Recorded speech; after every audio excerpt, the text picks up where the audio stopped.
You're sitting in a packed coffee shop, phone in hand, half zoned out. Then you look up, and she's already looking at you, straight across the room, eyes locked on yours for exactly one beat before she drops her gaze and shifts in her seat like nothing happened. You think, okay, maybe that was random. You go back to your screen. 3 minutes pass. You glance over, and she's doing it again. This time slower. This time with a little less pretending. So now your brain is doing exactly what it always does, running in circles at full speed. Does she like me?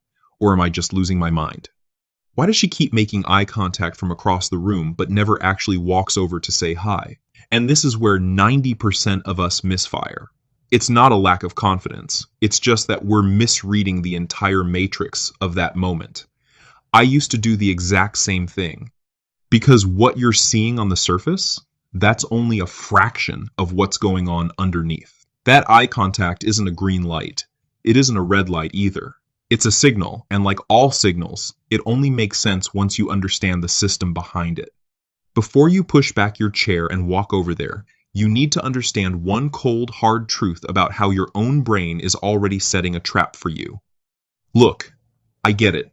Your brain is wired to hunt. So when a woman looks your way, something deep and automatic fires off, and your ego whispers, "Go make a move." She's giving you the green light. That instinct is real, and it has burned a lot of guys. Think about this. A man spots a woman glancing at him twice at a networking event. That ancient primal switch flips on. He reads it as momentum, maybe even fate, and walks over wearing all that energy on his face. She's polite, she's cordial, she wraps up the conversation in under 90 seconds. He drives home replaying every word, wondering what went wrong. What went wrong wasn't his approach, it was his read. Not every stare is an invitation. Some of it is appreciation from a distance, and that's exactly where it ends. A glance across a room is a single data point. That's it. It has no timestamp, no context, no guarantee attached to it. The real problem is the mental trap, the massive gap between the movie playing inside your head and the cold reality unfolding right in front of you. Your brain craves certainty, so it fills in the blanks with the story it wants to be true. She looked twice. Therefore, she wants you to come over. Therefore, she's interested. Therefore, this is your shot. That's not reading the room. That's just wishful thinking dressed up as confidence. An eye contact is not a contract. It's a question, and whether you answer it the right way depends entirely on understanding why she's looking in the first place. And the first reason?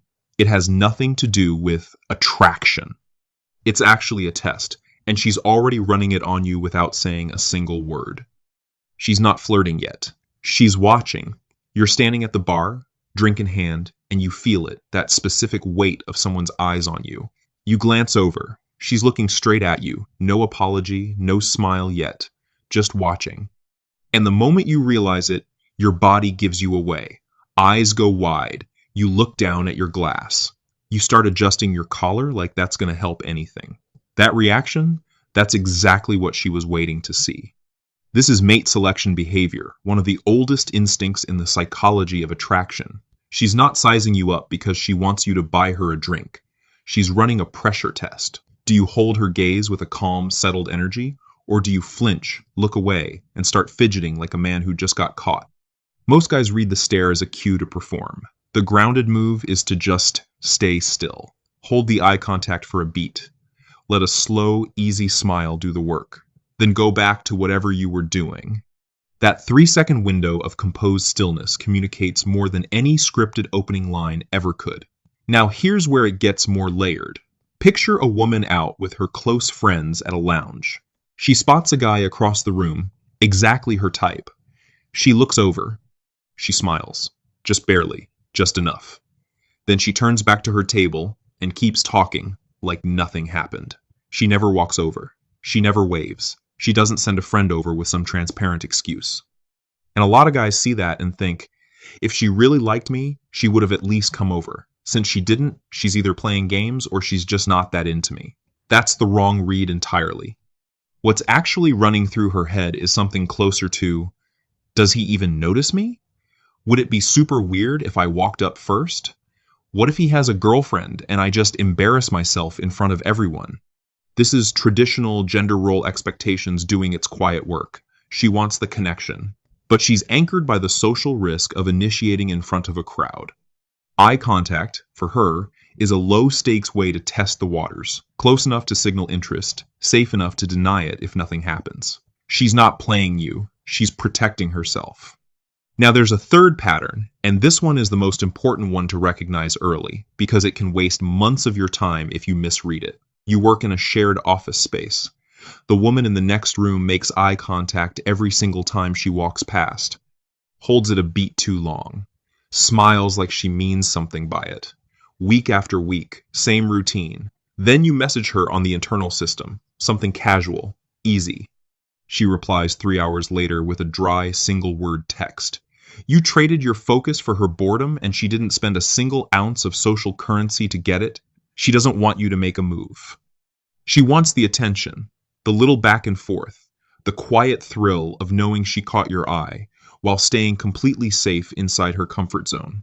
No risk, no vulnerability, no real investment. This is passive attraction, and it feels like interest because it mimics all the surface signals. But the moment real stakes enter the picture, the warmth disappears. What you're left with is someone who enjoys your attention the way people enjoy a song on the radio, pleasantly, passively, without any intention of buying the album. If her in-person energy and her direct communication don't match up, trust the communication every time. Here's where everything shifts. You're in a library, you're focused, working, head down, and you notice through your periphery that the woman 2 tables over keeps glancing up at you. Not once, not twice. It's a pattern. The old instinct says, I have to act now or I'll lose the chance forever. I need to be the hunter. So the average guy starts packing up his bag, rehearsing his opener, engineering a reason to walk past her table. Instead, you look up. You meet her eyes directly, calm and unhurried. You give the smallest nod, acknowledged, respectful. Then you go straight back to your work. And you don't look over again. Not once in the next hour. What happens? She's the one who gets up to refill her water bottle, taking a route that goes directly past your table. She's the one who creates the excuse. She's the one who breaks the stalemate. This is subconscious mirroring flipped on its head. When you react to every glance, you become the predictable hunter, and she becomes the prize by default. But when you make the shift from hunter to observer, when you master the art of deliberate non-action, you're sending a signal that cuts through every other guy in that room. Your attention isn't cheap. If she wants it, she knows what she has to do. Most guys think restraint looks like indifference. It doesn't. It looks like a man who already knows his own value and isn't about to auction it off for an ambiguous glance. When you hold that line, the entire dynamic stops revolving around her next move and starts revolving around yours. Which brings us straight to the final verdict. So here's the final verdict. Staring doesn't always mean attraction, and attraction doesn't always mean someone will approach.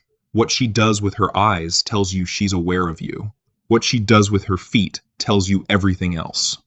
Your job isn't to decode every glance or chase every mixed signal down a rabbit hole. Your job is to stay grounded in your own energy, your own space, your own read of the situation. If a woman keeps staring but never makes a clear move, let her stare. Keep your power, protect your peace, and let the world revolve around your stability, not her glances. Look, we've all been that guy, the one who overanalyzed a single glance and made things awkward before anything even started. It's part of the game. Drop a comment below. Which of these signs have you been misreading the most? I want to hear it. But here's what's even more dangerous than misreading her eyes. It's when she's texting you every single day, and her mind is already completely somewhere else. There's a specific shift in her digital body language, a 3-word phrase she starts using right before she ghosts you entirely, that most men read as a good sign until it's already too late. That's the next one.